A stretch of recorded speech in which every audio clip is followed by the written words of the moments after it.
Hey guys, welcome back to Registries Revealed, brought to you by Kicker, the show in which we deep dive into a different country's corporate registry system each week. Last time round we covered Singapore, our first Asian jurisdiction, and we're staying in that part of the world this week to take a look at Hong Kong. To dig under the surface of Hong Kong's ICRIS registry, I'm joined by founder and CEO of Asia Verify, Ficoal Dong. Ficoal's a business data expert who spent 6 years building solutions to help regulated entities verify businesses across China, Hong Kong, Japan, and many more. He's also a long-time Kicker partner, helping us to widen our global offering to our customers and our partners alike. If anyone knows about the intricacies of doing business with Asia, it's definitely Ficoal and his team. So let's see what Hong Kong's got to offer, shall we? Ficoal, welcome to the show. Those who are listening aren't familiar with Asia Verify. Tell us a little bit about your background and how you've been involved in working with the Hong Kong registry. Thanks so much, Steve. Really glad to be here. My name is Ficoal Dong. I'm the founder of Asia Verify. I have been working in the compliance industry almost 20 years. I'm from Asia, so being in Asia gave me a great opportunity to stay close with the region's regulatory landscape. Asia Verify is my third startup. We're based in Singapore. We focus on providing real-time company information and instant UBO discovery. So right now we cover 14 jurisdictions across Asia. Hong Kong is one of them. We do have the data over 450 million companies. So we support customers from 17 countries. My experience with Hong Kong registry, which is commonly known as ICRIS, started in 2019. When Asia Verify starts providing real-time KYB service, Hong Kong was the one of the early demanding jurisdiction. So when we're talking about experience, we have to mention the big revamp of the ICRIS system happened in 2023. So the experience before and after revamp is quite different, right? We have to understand that ICRIS was introduced in 2005. So the implementation to ICRIS is to transition the company registry's operation from a paper-based system to an electronic platform. So if we are talking about experience before the revamp, we're talking about a system built in 2005. There's no modern design, but however, it did a great job to support the most use cases when it comes to compliance, control, and risk mitigation.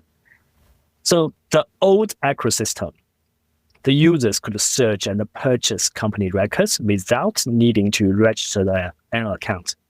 So company basic information like a company name, registration number, business status are free. Right? So users are now even required to submit their personal identification to purchase a company records. And even more, the information about the directors and the shareholders could go down to the detail level to their full government ID and the address. So the old ICRIS system provides very easy access with a very detailed company and the individual records. So that helps our AML professionals to assess a company and tracking the beneficial owners.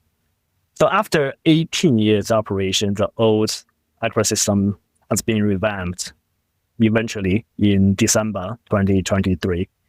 So the new ICRIS system, they introduced a lot of big changes. The web design, the workflow has been improved, right? So the new interface is much modern and user-friendly. And the new ICRIS system also consolidated various electronic services into one single integrated platform, which is great. Right? It just allows users to access different services to a unified user account. And another very important improvement, it is for the very first time, the Hong Kong government introduced the UBI, which is a unique business identifier. So as the part of the revamp, the business registration number, which we call the BRN, was adopted as a UBI for all the companies and entities in Hong Kong. The last point, the new ICRIS system also introduced several measurements to improve the system security and information privacy protection.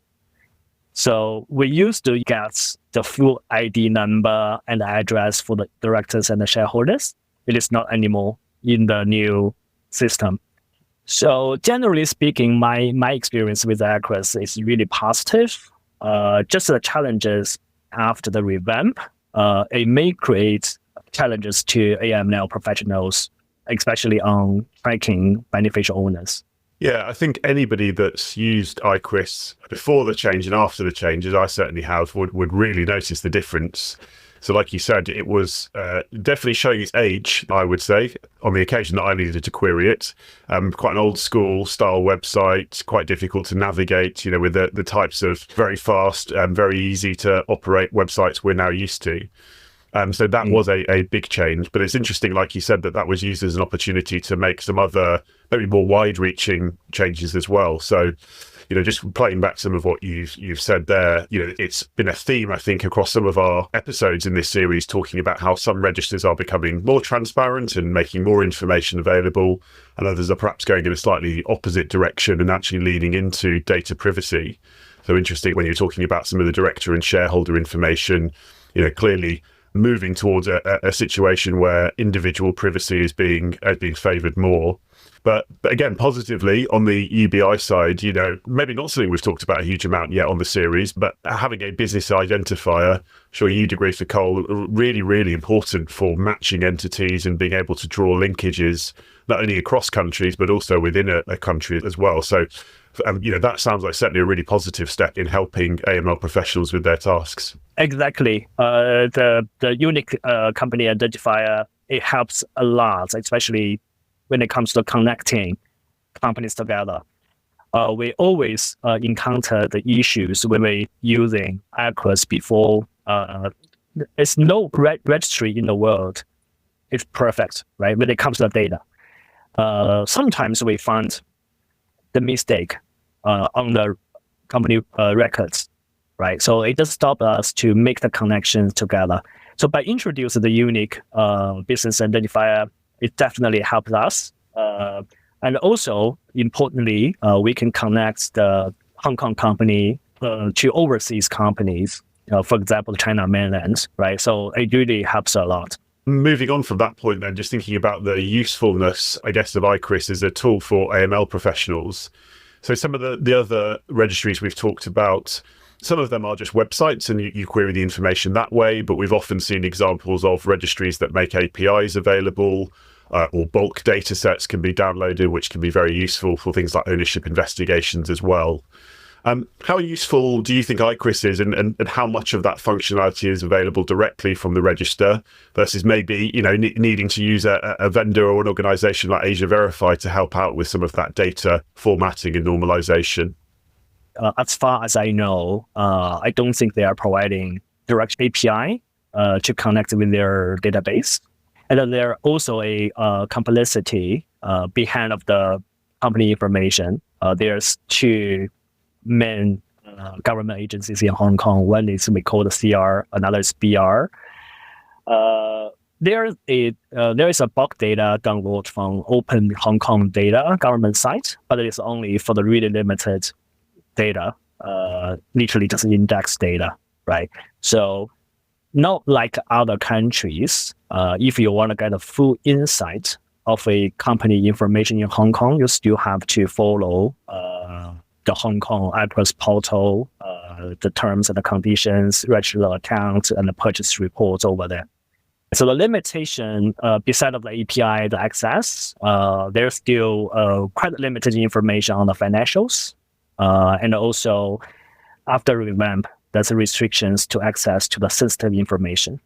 We were talking about shareholders, right? It's a very essential information for UBO discovery. Without the unique identifier of an individual, AML professionals going to facing more challenges to link the things together. And you've done some interesting work with your team, haven't you, on extracting some of that information from documents. So I think if we're looking at the role of someone conducting KYB and needing to analyze an ownership structure, yes, there's some information that's available on screen, but where that might be buried in documents, then clearly someone would have to go through and read those, pull that information out, key that information into their system. So maybe talk us through some of your work there, because I know there's some interesting things that are going on in terms of your ability to extract that data and make that more usable. Yeah, sure. We just like others, right? So we have no very unique secrets. We can get very unique opportunity to get into the data, which is we follow all the rules from ICRIS as well. But however, we just leverage our technology as much as possible, like reading the documentations, structuring the data. We talk about like an annual return in Hong Kong in ICRIS. It is a big challenge to your OCR technology. That is because in the really old forms is not always well structured, the data, and some information on the form is handwriting, right? So they're going to create challenges to the technology. But we spend like quite a lot of time to improve our OCR technology to extract the data. And another thing is the UBO discovery. There's no open like a register for the beneficial owner in Hong Kong. They do, but they are not open for the public, right? So for the other AML professionals, if you want to understand a UBO of a company, whether it's a manual process, whether you just leverage technology like algorithm, that is what we have been working on in last 2 years as well. We extract the data from the legal forms, and we put that data into algorithm to draw the ownership graph, and we analyze the ownership structures.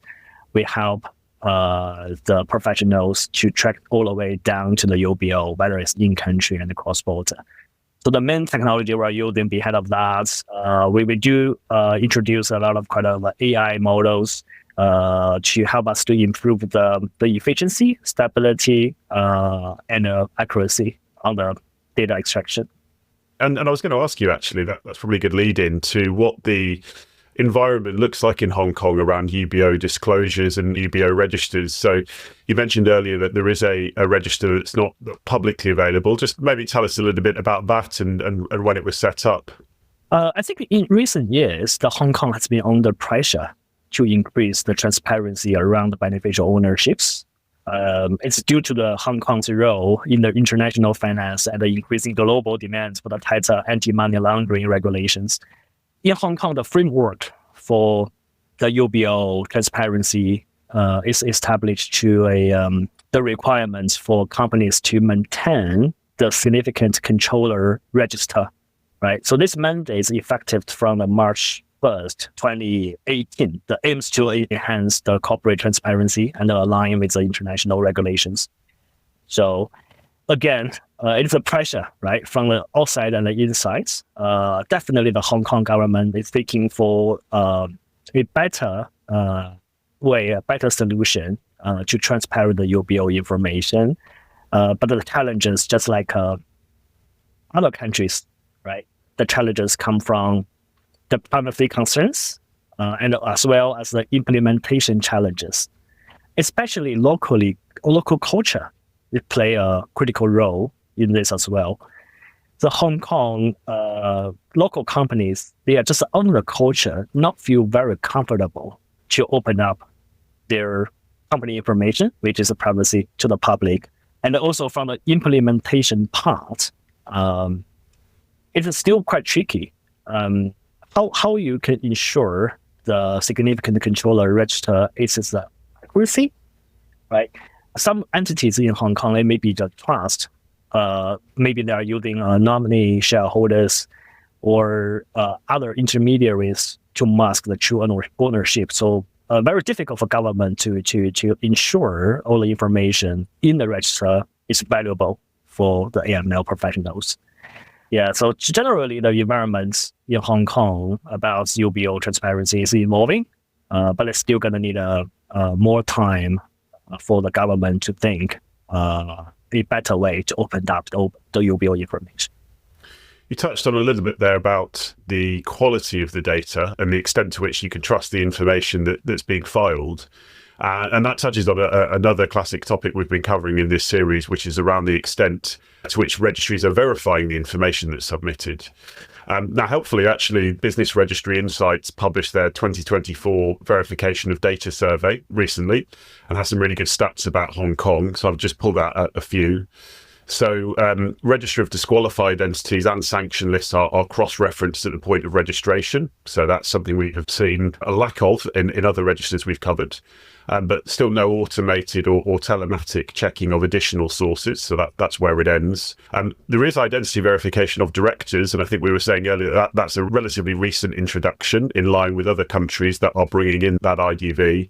But no verification of the person who submitted the filing, such as corporate service providers, for example, which came up to a significant degree when we covered our episode on Singapore as well.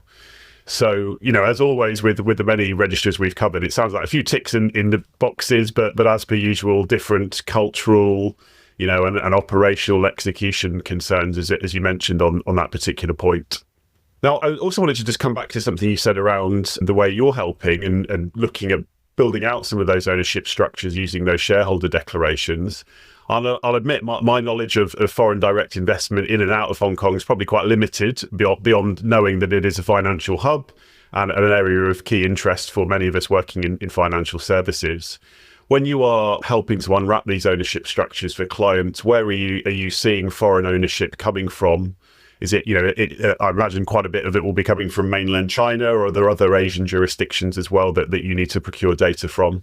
It's very dynamic markets in Hong Kong, especially in the recent years. Post-COVID, the booming industry like e-commerce still, right, and online shops.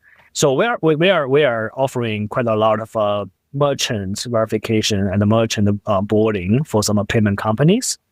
So the UBO is definitely one of the key consideration before the payment company can onboard a merchant in Hong Kong. From our observation at the moment, of course, the Hong Kong is next to the mainland China. There's so many connections between two jurisdictions. At least there's hundreds of thousands companies between two jurisdictions that are linked together. And another just give the very special position of the Hong Kong at the moment. Hong Kong is linked to the road. I will say still quite a lot of companies, they do have a foreign shareholders, right? It just brings us back to the UBO discovery.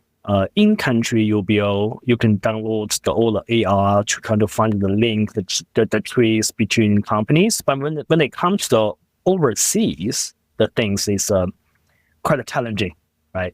The different languages, they are using the different format of the names.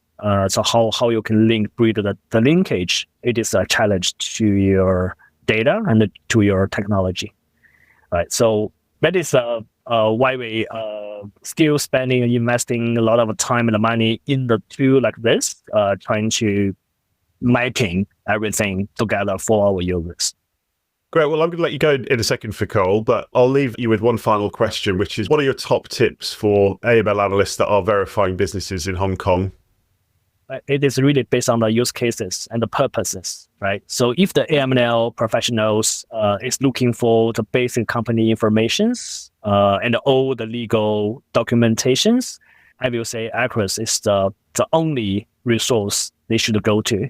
Everything's official and up to date. And now it's a very modern design, good user experience, very easy to use. And the challenge behind of that is still we touch a lot of UBO discovery a lot today, right?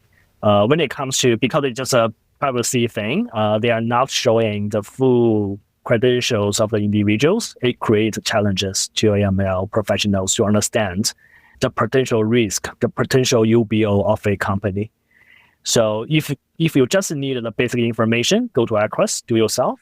If you want more, if you want a UBO discovery, if you want monitoring a company, if you want to put the names into AML sanctions or those media to ensure 100% safe, I'm gonna recommend probably you want to consider a service provider who have the technology, can help you to unwrap the ownerships and help you to structuring all the data for your report and for your risk mitigation. Ficoal, thank you so much. Really, really interesting insights yet again. If our listeners want to find out more about Asia Verify or get in touch with you, what's the best way for them to do that? Well, the best way, please just check out our website, the www.asiaverify.com, simple like that. And we share quite a lot of information and knowledge, what we gathered in past 2 decades about regulation in Asia. Excellent. Thank you. Thank you so much, Steve.